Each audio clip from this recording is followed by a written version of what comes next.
मार्थर अपने ऑफिस में मौजूद था कि इंटरकॉम की घंटी बज उठी तो मार्थर ने हाथ बढ़ाकर रिसीवर उठा लिया। यस, मार्थर ने कहा। डैनी और मार्टी मुलाकात चाहते हैं, दूसरी तरफ से मुदबाना लहजे में कहा गया। भेज दो उन्हें, मार्थर ने कहा और फिर उसने रिसीवर रख दिया। थोड़ी देर बाद ऑफिस का दरवाजा खुला तो डैनी और उसकी बीवी मार्टी अंदर दाखिल हुए। आओ बैठो, मार्थर ने कहा तो वो दोनों मेज की दूसरी तरफ मौजूद कुर्सियों पर बैठ गए। कैसे आना हुआ, मार्थर ने पूछा। बॉस, हमें ग्रेग ने बताया है कि पाकेशिया का खतरनाक एजेंट इमरान यहाँ अकेला आया है और फिर वापस चला गया है। अलबत्ता यहाँ उसने रेड एरो क्लब के मालिक और जनरल मैनेजर फ्रेड से खासी तवील मुलाकात की है। क्या ये बात दुरुस्त है? डैनी ने कहा। हाँ, मुझे भी ग्रेग ने ही इतला दी है, उसे चेक भी उसी ने किया, लेकिन इसमें तशवीश की क्या बात है? वो यकीनन किसी जाती काम के लिए आया होगा। जहाँ तक फ्रेड का ताल्लुक है तो फ्रेड भी एक्रेमिया की सरकारी एजेंसी में सुपर एजेंट रहा है, इसलिए उसके तल्लुकात इमरान से होंगे, मार्थर ने जवाब देते हुए कहा। बॉस, ग्रेग से इतला मिलने पर हमने अपने तौर पर जो इंक्वायरी की है उससे एक अहम बात सामने आई है, डैनी ने कहा। वो क्या? मार्थर ने चौंक कर कहा। इमरान और फ्रेड ने स्पेशल रूम में सेक्रेटरी साइंस सर जोन्स की पर्सनल सेक्रेटरी मिस मार्थन से मुलाकात की है, डैनी ने कहा तो मार्थर नुमाया तौर पर चौंक पड़ा। ये बेहद अहम बात है, तुम्हें किसने बताया है? मार्थर ने चौंकते हुए लहजे में कहा। फ्रेड का एक आदमी हनरी है, उससे हमारी मुलाकात एक और सिलसिले में तय थी, लेकिन हनरी मुकर्ररा वक्त से निसफ घंटा देर से पहुंचा तो हमारे बुरा मनाने पर उसने बताया कि वो बात फ्रेड के एक अहम काम में फंस गया था। तफसील पूछने पर उसने बताया कि उसने टॉप ऑफिसर्स क्लब में अपने कमरे में मौजूद सर जोन्स की पर्सनल सेक्रेटरी मिस मार्थियन को लेकर अपने रेड एरो क्लब के एक स्पेशल रूम में पहुंचाना था। फिर वहां बॉस फ्रेड और उसके साथ एक पाकिस्तानी निजात दोनों ने उससे तवील मुलाकात की और फिर उसने ही मिस मार्थियन को वापस टॉप ऑफिसर्स क्लब पहुंचाया, इसलिए उसे आने में देर हो गई। पाकिस्तानी का हुलिया मालूम करने पर यह बात सामने आई कि वो पाकिस्तानी इमरान था, डैनी ने तफसील बताते हुए कहा। लेकिन ग्रेग इमरान की निगरानी कर रहा था। उसने ये रिपोर्ट तो दी है कि इमरान ने रेड एरो क्लब के फ्रेड से मुलाकात की है, लेकिन उसने ये रिपोर्ट नहीं दी कि उसने मिस मार्थियन से भी मुलाकात की है, मार्थर ने कहा। हनरी ने बताया है कि फ्रेड के ऑफिस से एक खुफिया रास्ता उस स्पेशल रूम तक जाता है। ये लोग यकीनन उस रास्ते से गए और वापस आ गए। बाहर मौजूद ग्रेग को इसका इल्म ना हो सका होगा, डैनी ने जवाब देते हुए कहा। इस मुलाकात का क्या मकसद हो सकता है? मार्थर ने होंठ चबाते हुए कहा। बॉस, हो सकता है कि इमरान को उस्ताद के बारे में इल्म हो गया हो और ये भी मालूम हो गया हो कि सेक्रेटरी साइंस तक इस बारे में रिपोर्ट पहुंच गई है और उसने इस सिलसिले में मालूमात हासिल की हों, इस बार मार्टी ने कहा। नहीं, पाकेशिया में तो कोई चेकिंग नहीं हुई, तुम भी तो वहां मौजूद थे, ये कोई और सिलसिला होगा, मार्थर ने कहा। असल बात तो मिस मार्थियन ही बता सकती है, डैनी ने कहा, लेकिन उससे पूछ के लिए सेक्रेटरी सर जॉन से इजाजत लेना होगी और वो इजाजत नहीं देंगे, हमें कुछ और करना होगा, मार्थर ने परेशान से लहजे में कहा। दूसरी सूरत ये हो सकती है कि बॉस, हम रात गए उसके फ्लैट से उसे अगवा कर लें और स्पेशल पॉइंट पर ले जाकर उससे पूछ करें और अपनी शनाख्त जाहिर न करें, डैनी ने कहा तो मार्थर ने इस बात में सर हिलाया और उसके साथ ही उसने हाथ बढ़ाकर रिसीवर उठाया और तेजी से नंबर प्रेस करने शुरू कर दिए। आखिर में उसने लाउडर का बटन प्रेस कर दिया। कारल बोल रहा हूँ, राब्ता होते ही एक मर्दाना आवाज सुनाई दी। मार्थर बोल रहा हूँ, मार्थर ने कहा। यस बॉस, हुक्म, दूसरी तरफ से मुदबाना लहजे में कहा गया। सेक्रेटरी साइंस सर जोन्स की पर्सनल सेक्रेटरी मिस मार्थियन को जानते हो? मार्थर ने कहा। यस बॉस, बहुत अच्छी तरह जानता हूँ, कारल ने जवाब देते हुए कहा। उसे फौरी तौर पर अगवा करके स्पेशल पॉइंट पर ले आओ और फिर मुझे कॉल करो, मैं खुद उससे पूछ करूंगा, लेकिन इस पर अपनी शनाख्त जाहिर नहीं करनी, मार्थर ने कहा। यस बॉस, उस वक्त वो अपनी रहशगाह पर होगी क्योंकि उसके ऑफिस का वक्त तो खत्म हो चुका है, कारल ने कहा। जहां भी हो उसे स्पेशल पॉइंट पर ले आओ और फिर मुझे इतला दो, मार्थर ने कहा और रिसीवर रख दिया। आप ये काम हमारे जिम्मे लगा दें बॉस, डैनी ने कहा। नहीं, ये अहम मामला है, मैं खुद इसकी इंक्वायरी करूंगा, अलबत्ता तुम दोनों भी मेरे साथ जा सकते हो, लेकिन तुम्हें मॉस्क मेकअप करना होगा। मैं भी मॉस्क मेकअप करूंगा ताकि हमारी शनाख्त ना हो सके, वरना सेक्रेटरी साइंस हमारी जान को आ जाएंगे, मार्थर ने कहा तो डैनी और मार्टी दोनों ने इस बात में सर हिला दिए। बॉस, इस दाद का असल सपाट तो सामने आ गया है, लेकिन इसको जमीन से निकालने और फिर उसे पाकेशिया से एक्रेमिया पहुंचाने का बंदोबस्त क्या किया जाएगा? चंद लम्हों की खामोशी के बाद डैनी ने कहा। सेक्रेटरी साइंस सर जॉन्स से मेरी इस बारे में मुलाकात हो चुकी है। उन्होंने कहा है कि वो आला सतही मीटिंग करके कोई वाज़ेह प्लान बनाएंगे, फिर हमें उस पर अमल करना होगा। वैसे इस मुलाकात को 2 रोज़ हो गए हैं, अभी तक तो कोई प्लान सामने नहीं आया, मार्थर ने कहा। तो डैनी और मार्टी ने एक बार फिर इस बात में सर हिला दिए और फिर तकरीबन 1 घंटे बाद फ़ोन की घंटी बज उठी तो मार्थर ने हाथ बढ़ाकर रिसीवर उठा लिया। यस, मार्थर ने कहा। कार्ल बोल रहा हूँ बॉस, मिस मार्थियन स्पेशल पैंट पर पहुंच चुकी हैं। कार्ल ने कहा। कहाँ थी वो और कैसे उठाया है तुमने उसे? मार्थर ने पूछा। वो अपनी रिहाइशगाह पर थी जहाँ वो अकेली रहती है। मैंने बाहर से बेहोश कर देने वाली गैस अंदर फायर कर दी और फिर अगली तरफ से रिहाइशगाह के अंदर कूदकर मैंने बड़ा फाटक खोला और बाहर मौजूद कार लेकर अंदर गया। मिस मार्थियन को जो बेहोश पड़ी थी उठाकर कार की अगली सीटों के दरमियान डाला और फाटक बंद करके स्पेशल पॉइंट पहुंच गया। उसे जैगर के हवाले करके और आपके बारे में बताकर अब मैं आपको कॉल कर रहा हूं, कार्ल ने तफसील बताते हुए कहा। ओके, मैं आ रहा हूं, मार्थर ने कहा और रिसीवर रखकर उठ खड़ा हुआ। उसके उठते ही डैनी और मार्टी भी उठकर खड़े हो गए। आओ, मार्थर ने कहा और बैरूनी दरवाजे की तरफ बढ़ गया। थोड़ी देर बाद वो तीनों 2 कारों में सवार उस कॉलोनी की तरफ बढ़े चले जा रहे थे जहां एक कोठी में स्पेशल पॉइंट बनाया गया था। स्पेशल पॉइंट पहुंचकर मार्थर पहले मेकअप रूम में गया। वहां मौजूद अलमारी से उसने मास्क का एक डब्बा निकाला और उसे खोलकर उसमें से एक मास्क मुंतखब करके उसने उसे अपने सर और मुंह पर चढ़ाया और फिर दोनों हाथों से उसे थपथपाकर एडजस्ट करने के बाद उसने सामने आईने में अपना चेहरा देखा और मुतमईन होकर बाहर आ गया। उसके बाद यही कार्रवाई डैनी और मार्टी ने भी दोहराई और फिर वो तीनों नए चेहरों के साथ एक बड़े हालनुमा कमरे की तरफ बढ़ गए। उनके साथ एक आदमी था जो यहाँ का मुलाजिम था, उसका नाम जैगर था। हाल कमरे की एक भी दीवार के साथ 4 राड्स वाली कुर्सियां मौजूद थीं, जिनमें से एक कुर्सी पर एक 1.5 उम्र औरत राड्स में जकड़ी हुई मौजूद थी, जबकि सामने 3 कुर्सियां रखी हुई थीं। मार्थर दरमियान वाली कुर्सी पर बैठ गया तो उसके दाएं बाएं डैनी और मार्टी बैठ गए। इसे होश में ले आओ जैगर, लेकिन ख्याल रखना उसके सामने तुमने मेरा नाम नहीं लेना, सिर्फ बॉस कह सकते हो, मार्थर ने कहा। यस बॉस, जैगर ने कहा और जेब से एक छोटी शीशी निकालकर वो इस 1.5 उम्र औरत की तरफ बढ़ गया जो मिस मार्थियन थी। उसने करीब जाकर शीशी का ढक्कन हटाया और उसका दहाना मिस मार्थियन की नाक से लगा दिया। चंद लम्हों बाद उसने बोतल हटाई और उस पर ढक्कन लगाकर उसे जेब में डाला और वापस मुड़ गया। अब अलमारी से कोड़ा निकाल लो और उसके करीब खड़े हो जाओ ताकि वो खौफजदा होकर सब कुछ सच बता दे, मार्थर ने कहा। तो जैगर एक कोने में मौजूद अलमारी की तरफ बढ़ गया। चंद लम्हों बाद वो वापस आया तो उसके हाथ में एक खौफनाक नजर आने वाला कोड़ा मौजूद था। इस दौरान मिस मार्थियन की जिस्म में हरकत के आसार नमूदार होने शुरू हो गए थे और फिर उसने कराते हुए आंखें खोलीं और बेख्तियार उठने की कोशिश, लेकिन राड्स में जकड़े होने की वजह से वो सिर्फ किस्मसा कर रह गई। ये क्या मतलब ये मैं? मिस मार्थियन के मुंह से रुक रुक कर अल्फाज निकले। उसका चेहरा हैरत की शिद्दत से मसख हो रहा था। वो इस तरह सामने और साइडों में देख रही थी जैसे उसे समझ ना आ रही हो कि वो कहाँ मौजूद है। तुम्हारा नाम मार्थियन है और तुम सेक्रेटरी साइंस सर जॉन्स की पर्सनल सेक्रेटरी हो, मार्थर ने लहजे को भारी बनाकर बात करते हुए कहा ताकि मार्थियन उसकी आवाज पहचान न सके। हाँ, मगर तुम कौन हो, मैं कहाँ हूँ और मुझे क्यों जकड़ा गया है? क्या मतलब हुआ इस बात का? मार्थियन ने हैरत भरे लहजे में कहा। तुम ऐसी जगह हो जहाँ से तुम्हारी चीखों की आवाज भी बाहर नहीं जा सकती, मार्थर ने जवाब देते हुए कहा। मगर मैंने क्या किया है? तुम कौन हो? तुम मुझे धमकियां क्यों दे रहे हो? मार्थियन ने कहा।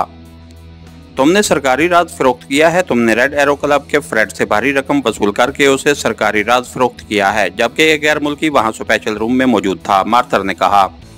रकम की बात उसने अंदाजे से कही थी। नहीं, ये सब गलत है, झूठ है, मैंने कोई ऐसा काम नहीं किया, मार्थियन ने कदरे चीख कर बोलते हुए कहा। जैगर, इसे कोड़ा दिखाओ ताकि उसे अंदाजा हो जाए कि जब ये कोड़ा उसके जिस्म पर पड़ेगा तो उसका क्या हशर होगा। मार्थर ने साइड पर खड़े जैगर से कहा तो जैगर ने कोड़े को फिजा में चटखाना शुरू कर दिया और शड़ाप की आवाजों से कमरा गूंज उठा। अब अगर तुमने झूठ बोला तो ये कोड़ा तुम्हारे जिस्म के परखचे उड़ा देगा और ये भी बता दूं कि हमारे पास तुम्हारी इस मुलाकात का दस्तावेजी सबूत मौजूद है। अगर ये सबूत सर जॉन्स तक पहुंच गया तो तुम्हें गद्दारी के जुर्म में गोली मारी जा सकती है। अलबत्ता अगर तुम सब कुछ सच बता दो तो मेरा वादा कि तुम्हें खामोशी से वापस पहुंचा दिया जाएगा और किसी को कुछ नहीं बताया जाएगा, मार्थर ने तफसील से बात करते हुए कहा। मुझे मत मारो, मुझ पर रहम करो, मार्थियन ने खौफजदा से लहजे में कहा। मैं 5 तक गिनूंगा, अगर तुमने ना बताया तो 5 के बाद तुम पर कोड़े बरसना शुरू हो जाएंगे, मार्थर ने घुराते हुए कहा और उसके साथ ही उसने रुक रुक कर गिनती गिननी शुरू कर दी। रुक जाओ, मैं बताती हूँ, रुक जाओ, मार्थियन ने यकलक तज़ियानी अंदाज में चीखते हुए कहा। बोलो, बताओ, मार्थर ने कहा। हाँ हाँ, मैंने फ्रेड के कहने पर उससे मुलाकात की थी और उस मुलाकात में एक एशियाई भी शामिल था। मुझे $1 लाख दिए गए थे, मार्थियन ने यकलक फट पड़ने वाले अंदाज में बोलते हुए कहा। क्या बताया था तुमने उन्हें? मार्थर ने पूछा। मैंने उन्हें वो माइक्रो कैसेट सुनवाई थी जिसमें क्रॉसवर्ल्ड के चीफ मार्थर और सर जोन्स की होने वाली मीटिंग की कार्रवाई रिकॉर्ड थी, मार्थियन ने कहा। तो मार्थर बेख्तियार उछल पड़ा। उन्होंने क्यों ये सुनी थी? मार्थर ने कहा। वो पाक एशिया में किसी धात का चक्कर था। मार्थर और सर जोन्स की गुफ्तगू में ये बात शामिल थी कि यह धात पाक एशिया की किसी वादी बलास में है। वो यही जानना चाहते थे, मार्थियन ने कहा। तो मार्थर ने बेख्तियार एक तवील सांस लिया और उठ खड़ा हुआ। जैगर, इसे बेहोश करके बाहर किसी वीरान इलाके में डलवा देना, मार्थर ने जैगर से कहा और फिर खुद वो बैरूनी दरवाजे की तरफ बढ़ने लगा। डैनी और मार्टी भी उसके पीछे चलते हुए बाहर आ गए। थोड़ी देर बाद उनकी कार वापस हेडक्वार्टर की तरफ बढ़ी चली जा रही थी। आपको ये बात सर जोन्स के नोटिस में लानी चाहिए बॉस, उस औरत ने गद्दारी की है, डैनी ने जो कार चला रहा था अगली सीट पर बैठे हुए मार्थर से मुखातिब होकर कहा। नहीं, उनके मुताबिक हमने उनकी पर्सनल सेक्रेटरी को इस तरह अगवा करके कानून की खिलाफ वर्जी की है। वो उल्टा हमें सजा देने का ऐलान कर देंगे। बहरहाल अब कोई और मंसूबा बनाना पड़ेगा, और वो भी फौरी, मार्थर ने कहा। बॉस, ये सपाट आपने चेक किया था या किसी और ने? मार्टी ने जो साइड पर बैठी थी मुड़कर मार्थर से मुखातिब होकर कहा। मैंने चेक किया था, फाइल और नक्शे को सामने रखकर। क्यों? तुम क्यों पूछ रही हो? मार्थर के लहजे में हैरत थी। बॉस, हो सकता है कि आपसे कोई गलती हो गई हो, मार्टी ने कहा। नहीं, मैंने उसे बार बार चेक किया है, यही सपाट है, मार्थर ने जवाब देते हुए कहा। बॉस, अगर आप नाराज ना हो तो हम सब मिलकर उसे चेक कर लें, डैनी ने कहा। ठीक है, वैसे भी अब इस बात से तो हम हाथ धो बैठे हैं। इमरान वहां पूरी फौज लाकर खड़ी कर देगा, मार्थर ने मुंह बनाते हुए कहा। और फिर ऑफिस पहुंचकर वो कुर्सियों पर बैठे ही थे कि फोन की घंटी बज उठी। तो मार्थर ने हाथ बढ़ाकर रिसीवर उठा लिया। यस, मार्थर बोल रहा हूँ, मार्थर ने कहा। रॉजर बोल रहा हूँ बॉस, दूसरी तरफ से एक मर्दाना आवाज सुनाई दी। क्यों फोन किया है? मार्थर ने तेज लहजे में कहा। बॉस, डॉक्टर विक्टर का एक्सप्रेस लाकर कंपनी में एक लाकर है जिसमें सिर्फ एक फाइल मौजूद है, दूसरी तरफ से रॉजर ने कहा। तो मार्थर बेख्तियार उछल पड़ा। तुम्हें कैसे पता चला उस लाकर का और उसमें सिर्फ एक फाइल होने का? मार्थर ने हैरत भरे लहजे में कहा। आपको मालूम तो है कि एक्सप्रेस लाकर कंपनी के लाकर किस कदर महंगे होते हैं। आम लाकरों से 10 गुना से भी ज्यादा फीस चार्ज की जाती है। इस लाकर कंपनी का सुपरवाइजर मेरा दोस्त है, हम दोनों अक्सर मिलते रहते हैं। आज उसकी कंपनी के लाकरों की ज्यादा फीस पर बात हो रही थी, तो उसने कहा कि थोड़ा अरसा पहले डॉक्टर विक्टर ने एक लाकर बुक कराया है और उसने उसमें सिर्फ एक फाइल रखी हुई है। मेरे पूछने पर कि उसे कैसे फाइल के बारे में मालूम हुआ, तो उसने बताया कि उनकी कंपनी चूंकि हर लाकर की 3 गुना इंश्योरेंस कराती है, इसलिए हर लाकर होल्डर को लिख कर देना पड़ता है कि उसके लाकर में क्या क्या मौजूद है और उसकी वैल्यू क्या है, ताकि किसी नुकसान की सूरत में इंश्योरेंस कंपनी इस वैल्यू का 3 गुना मुआवजा अदा कर सके। डॉक्टर विक्टर ने लिख कर दिया है कि लाकर में एक फाइल है जिसकी वैल्यू $10 बिलियन है, क्योंकि इस फाइल में इंतहाई कीमती राज बंद है। मेरे दोस्त ने यह बात इसलिए की कि जो लोग उनकी कंपनी के लाकर महंगे दामों हासिल करते हैं वो इसमें अपनी कीमती तरीन चीजें रखते हैं, चाहे वो एक फाइल की सूरत में क्यों ना हो। रॉजर ने तफसील से बात करते हुए कहा। क्या तुम इस लॉकर से वो फाइल निकाल सकते हो? मार्थर ने कहा। नहीं बॉस, उनके असूल इंतहाई सख्त हैं। डॉक्टर विक्टर तो हलाक हो चुका है और इस बारे में अखबारात में खबरें भी शाया हो चुकी हैं, इसलिए अब अदालत ही इस लॉकर को खोलने का हुक्म दे सकती है, वरना कंपनी खुद भी उसे ना खोल सकेगी, रॉजर ने जवाब देते हुए कहा। क्या नंबर है इस लॉकर का? मार्थर ने पूछा। तो रॉजर ने नंबर तफसील से बता दिया। तुम्हारा ये सुपरवाइजर दोस्त इस सिलसिले में मुआवजा लेकर काम नहीं कर सकता, असल फाइल निकाल कर कोई दूसरी आम सी फाइल रख दी जाए वहां, मार्थर ने कहा। आप हुक्म दें तो मैं उससे बात करता हूं, रॉजर ने कहा। हाँ, बात करो, $1 लाख तक मुआवजा भी दिया जा सकता है, लेकिन फाइल वही हो जो अंदर मौजूद है, वरना वो सुपरवाइजर एक आम सी फाइल तुम्हें देकर मुआवजा हासिल कर सकता है, मार्थर ने कहा। यस बॉस, मैं ख्याल रखूंगा, रॉजर ने जवाब देते हुए कहा। ओके, मैं तुम्हारे फोन का मुंतजिर रहूंगा, मार्थर ने कहा और रिसीवर रख दिया। ये नई फाइल कहां से आ गई? डैनी ने हैरत भरे लहजे में कहा। ये डॉक्टर विक्टर मुझे शैतान का पैरोकार लगता है, न जाने क्या क्या खेल उसने दौलत की खातिर खेल रखे हैं। लगता है कि असल फाइल के 2 हिस्से किए गए हैं, कहीं कुछ और कहीं कुछ, मार्थर ने मुंह बनाते हुए कहा। मेरा ख्याल है बॉस कि डॉक्टर विक्टर ने असल फाइल लाकर में रखी और नकल फाइल तैयार करके अपने सेफ में रख ली। और फजूल सपाट हुकूमत को दे दिया। उसे खतरा होगा कि जिससे सौदा होगा वो उससे जबरदस्ती फाइल ना ले ले, इसलिए उसने नकली फाइल सेफ में रख ली और असल लाकर में, डैनी ने कहा। बहरहाल वो सेफ वाली फाइल वाकई सबसे ज्यादा कीमती होगी, क्योंकि एक्सप्रेस लाकर कंपनी के लाकर वाकई बेहद महंगे होते हैं और डॉक्टर विक्टर जैसा लालची आदमी फजूल रकम जाया नहीं कर सकता, मार्थर ने जवाब देते हुए कहा। बॉस, ये हो सकता है कि मेरा ख्याल दुरुस्त साबित हो रहा हो, असल सपाट वादिये बलास की बजाय कोई और हो, डैनी ने कहा। अगर ऐसा है तो ये हमारी बहुत बड़ी कामयाबी होगी। इमरान वादिये बलास में ढूंढता फिरेगा और उसके हाथ कुछ नहीं आएगा, मार्थर ने मुस्कुराते हुए कहा। तो डैनी और मार्टी ने भी मुस्कुराते हुए सर हिला दिए। बॉस, अब हमें इजाज़त दें, अलबत्ता ये दरख्वास्त है कि फ़ाइल मिलने के बाद अगर वाकई सपाट तब्दील हो जाए तो हमें ज़रूर बताइए, हमें हकीकी खुशी होगी, डैनी ने कहा। ऐसा हुआ तो मैं ज़रूर बताऊंगा, मार्थर ने कहा। तो वो दोनों उठे और सलाम करके बैरूनी दरवाजे की तरफ मुड़े और फिर कमरे से बाहर चले गए। तो मार्थर ने मेज़ की दराज खोली और उसमें रखी हुई फाइल निकालकर मेज़ पर रखी और फिर उसे दोबारा गौर से देखना शुरू कर दिया। ये वही फाइल थी जो डॉक्टर विक्टर के क्लिनिक के सेफ में मौजूद थी और जिससे उसने मालूम किया था कि कीमती धात वादिये बलास में है। फिर तकरीबन 2 घंटों बाद फ़ोन की घंटी बज उठी तो मार्थर ने हाथ बढ़ाकर रिसीवर उठा लिया। यस, मार्थर ने कहा। रॉजर बोल रहा हूँ बॉस, दूसरी तरफ से मुअद्दबाना लहजे में कहा गया। यस, क्या रिपोर्ट है, मार्थर ने पूछा। बॉस, काम हो गया, डॉक्टर विक्टर के लाकर से असल फाइल निकाल ली गई है और एक सादा फाइल वहां रख दी गई है। मैंने $1 लाख का चेक उस काम के इव्ज़ दे दिया है, फाइल मेरे पास मौजूद है, अब मजीद क्या करना है, रॉजर ने कहा। फाइल को इंतहाई एहतियात और हिफाजत के साथ हेडक्वार्टर पहुंचाओ, तुम्हारी इस कोशिश के इव्ज़ तुम्हें खसूसी इनाम दिया जाएगा, मार्थर ने मुसरत भरे लहजे में कहा। थैंक यू बॉस, मैं अभी फाइल हेडक्वार्टर पहुंचा देता हूं, दूसरी तरफ से भी मुसरत भरे लहजे में कहा गया और उसके साथ ही राब्ता खत्म हो गया। तो मार्थर ने रिसीवर रखकर इंटरकॉम का रिसीवर उठाया और एक के बाद दीगरे कई बटन प्रेस कर दिए। यस सर, दूसरी तरफ से एक मर्दाना आवाज सुनाई दी। रॉजर एक फाइल लेकर आ रहा है, फाइल रॉजर से लेकर फौरन मेरे ऑफिस पहुंचाई जाए, मार्थर ने तकमाना लहजे में कहा। यस सर, हुक्म की तामील होगी सर, दूसरी तरफ से इंतहाई मुअद्दबाना लहजे में कहा गया। तो मार्थर ने रिसीवर रख दिया। अब उसकी नजरें बैरूनी दरवाजे पर जम गई थीं। कुछ देर तो लगेगी, चंद लम्हों तक दरवाजे की तरफ देखने के बाद उसने खुद कलामी के अंदाज में अपने आप को समझाया और फिर उठकर उसने अलमारी से शराब की बोतल निकाली और एक गिलास उठाकर वो दोबारा अपनी कुर्सी पर आकर बैठ गया। गिलास में शराब डालकर उसने चुस्कियां ले लेकर शराब पीना शुरू कर दी, लेकिन उसके साथ साथ हर लम्हे कई बार उसकी नजरें दरवाजे पर जम जाती।